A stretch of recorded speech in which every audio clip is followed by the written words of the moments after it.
So we got some gameplay and 3 character trailers that pretty much dropped recently, and we're gonna take a look at them all. What is up, guys? UZXCrimsonAvenger here, back to another video. This time I got some more Bleach Rebirth and Souls content for you all today, and right now I'm pretty much here to give you an overview of all that we know so far from this gameplay video and these 3 trailers. So let's get into it. Oh, Ryuko!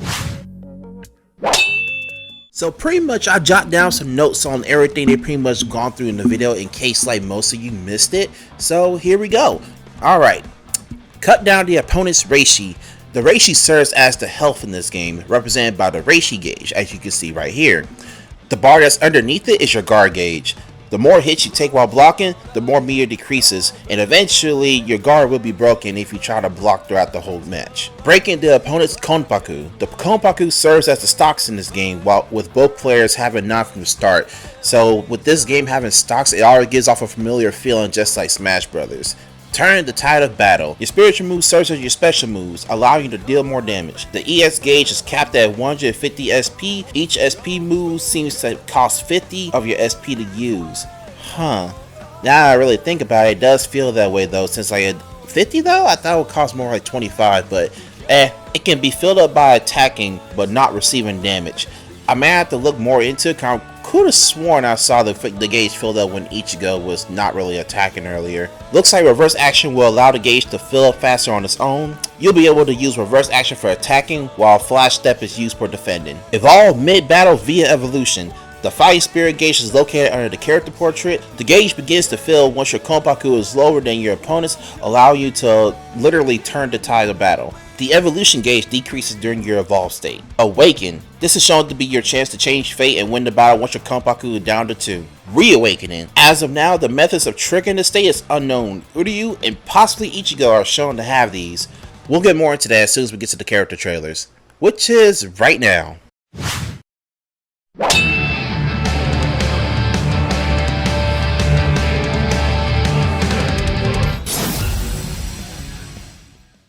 A high damage and easy to handle character. Substitute Shinigami Ichigo Kurosaki is a very powerful and resourceful infighter who fights using his sword and hides an unknown power within him. In Ichigo's trailer, it only covers the effects of his reverse, his special flash attack, and one of his spiritual pressure moves that wasn't shown in the gameplay trailer.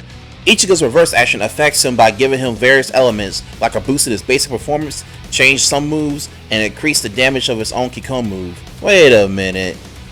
This sounds like a game I'm familiar with. His special flash attack is a charge forward move. When it successfully connects, you can continue the attack with additional button inputs. Ichigo's spiritual pressure move is called Wielding. It's a move that has Ichigo use Zangetsu to attack and make him invincible like a DP. Another attack can be made once the first hit successfully connects. Ichigo's Awakening lets him activate Bankai, Tenshou Zangetsu. His overall stats increase dramatically, also allow him to perform more special flash attacks for an aggressive playstyle. Hell, going up by the description and the way how he's played, like I already said I was going to main Ichigo, but this pretty much seals the deal until like other versions of Ichigo come into the game. I'm all for that aggressive playstyle.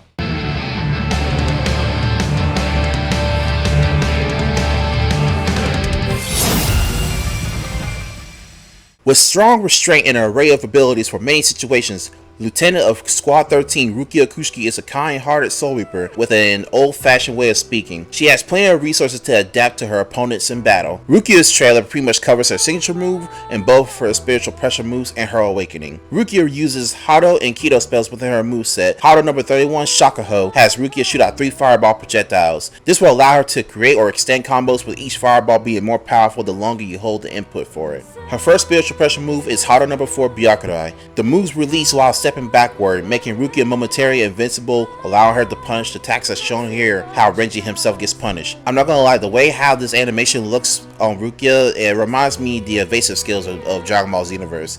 Pretty much they serve a similar purpose, as where they either use the moves to get the opponent off of you, escape from the opponent's attacks, or like the one evasive skill known as Special Beam Blast. Yes, it has the character be invisible for a while they step back and shoot a beam at them. Like I'm pretty sure I got the footage playing right now, but it's quite similar to it. Her second spiritual pressure move, Hado number 33, Sokatsui, is a follow-up that can be used after Rukia lunges an attack. The end results in an explosive finisher. Rukia's awakening is her Zanpakuto Sodeno Shiroyuki. It strengthens her overall capabilities and transforms her spiritual pressure moves to coincide along with it, as shown with Rukia utilizing her Shikai in succession while performing a combo. It looks like she's doing a lot going on, to be honest with you.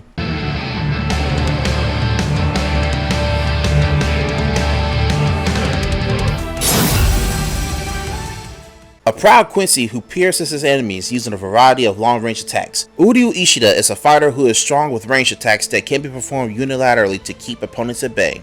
Uryu's trailer shows some pretty interesting things on how he's handled as the ranged character in this game, along with that other thing I mentioned earlier. This trailer covers his 2 special moves, his awakening, and briefly his reawakening.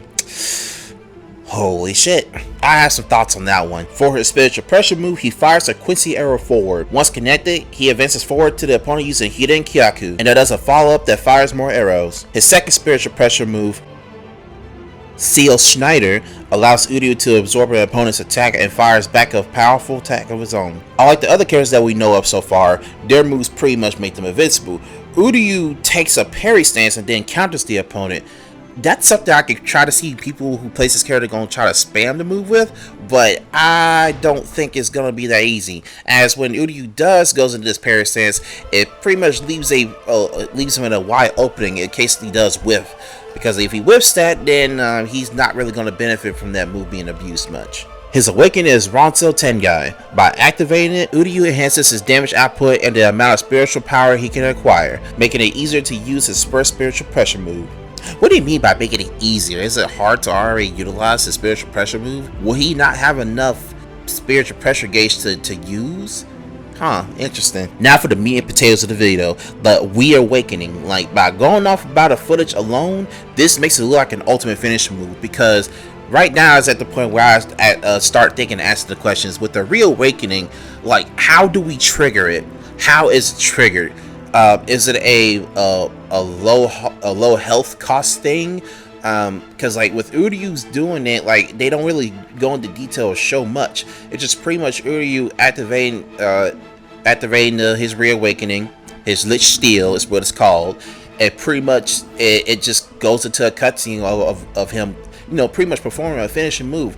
Is this a transformation where they can continue to fight in it? What's the trigger for Ichigo's Hollow Mask? What's the trigger for him to being possessed while he's using his Tenshou Zangetsu?